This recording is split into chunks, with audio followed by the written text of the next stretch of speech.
السلام عليكم. طيب دلوقتي انا ضفت العنوان بتاعي وليكن عصفور والوصف عصافير، ورحت هنا هاخد الرابط بتاع الصورة دي كوبي ايمج ادرس واحطها عندي.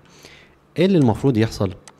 اللي المفروض ان انا اعمله، وخلونا ندرس السيناريو مع بعض، ان انا اروح اعمل element زي ده واخد الوصف element زي الاليمنت ده واخد الوصف احطه فيه والصوره احطها والديسكريبشن احطه واحط له الايديت والديليت، واروح راجع اعمل له ابند في الديف اللي موجود بتاعنا اللي هو الديف ده اللي هو البوستس. خلونا ناخد الموضوع واحده واحده.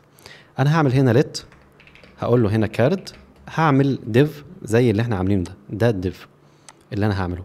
هقول له هنا دوكيومنت دوت كرييت اليمنت بالشكل ده، هقول له اعمل لي ديف.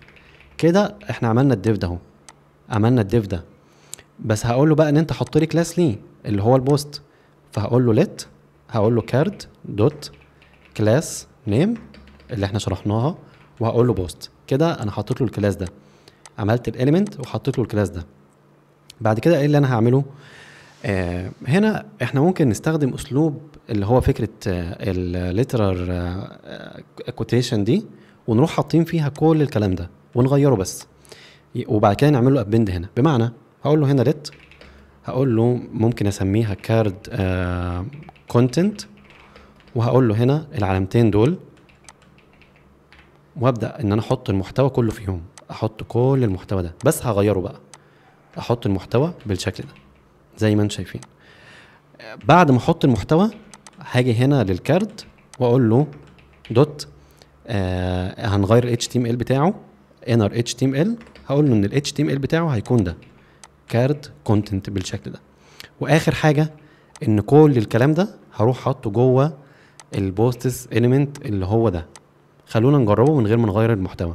هقول له هنا البوستس اليمنت دوت ابند شايلد، وهقول له حط لي الكارد كونتنت.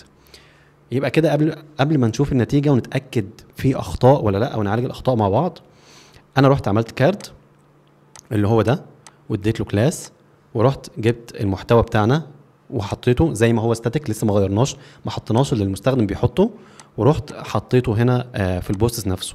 خلونا نشوف كده الكلام ده هيظبط ولا ايه اللي هيحصل بالظبط. هحط هنا اي محتوى وادوس حفظ زي ما انتم شايفين. هو هنا قال لي فيلد او فيل تو اكسكيوت ابند تشايلد اون نود بارامتر 1. انا هنا بحط كارد كونتنت، بس انا المفروض احط الكارد اللي هو البيرنت اللي احنا عملناه، وحطيت الكونتنت جوه الكارد نفسه. فانا عملت الكارد، حطيت الكونتنت جوه الكارد، والكارد نفسه اللي بحطه في البوستس اليمنت. نجرب تاني حفظ بالشكل اللي انتم شايفينه ده. الحمد لله اشتغلت. بما انها هي اشتغلت، هيبان ان في عندنا فروقات في التصميم او حاجات ممكن ان هي تتحسن. فانا هنا هروح عند البوست هخليه 48%، وهعمل له مارجن من على اليمين والشمال هعمل له 10 بكسل، بحيث ان هم ما يكونوش لازقين في بعض زي ما كانوا عاملين بالشكل اللي انتم شايفينه ده. باقي بقى ان احنا نغير المحتوى بالمحتوى اللي هو اداهولنا، المحتوى ده نحطه بقى هنا.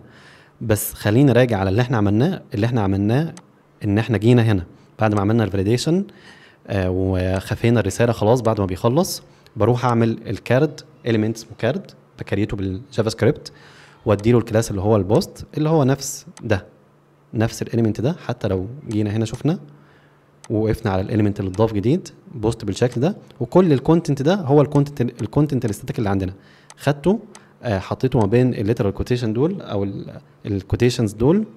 وهنا هنغير المحتوى، ورحت بعد كده حطيت الكونتنت او ال HTML ده حطيته جوه الكارد اللي انا عملته، والكارد نفسه حطيته جوه البوست اليمنت.